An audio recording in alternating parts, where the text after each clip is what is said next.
يا جميل عليك انت يا جميل عليك يا جميل عليك. ايه اسمع بانجليزي يلا. إذا أردت الشعور بالأمان كن مصدر الخطر، وإذا اجتمعت الكلاب فتأكد أن المستهدف ذئب. قدام تقفزها واشرف مزيك كوكب النسيان عاسي ادمان شقري عيد مشاجرة قمة الدخان نسيتي الاونطة وقفت الجبل صحح الكلام واصحى للعلن.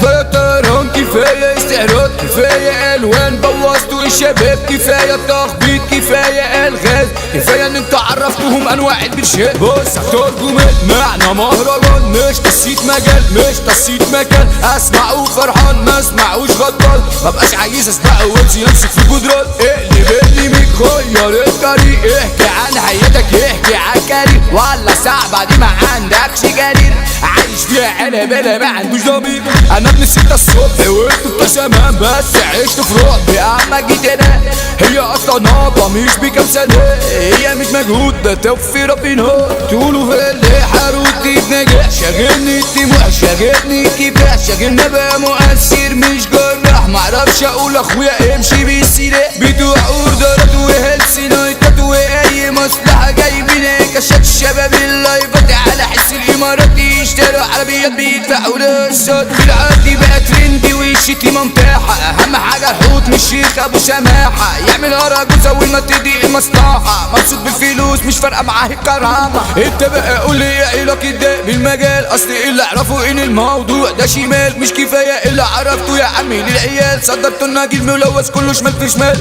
انت بقى قول لي ايه علاقة ده بالمجال اصل اللي اعرفه ان الموضوع ده شمال مش كفاية اللي عرفته يا عمي للعيال صدرتوا الناجي الملوث كله شمال في شمال. إذا جرحت الذئب فاقتله فورا لأنه إذا تعافى لن تكن في أمان أنت ومن حولك.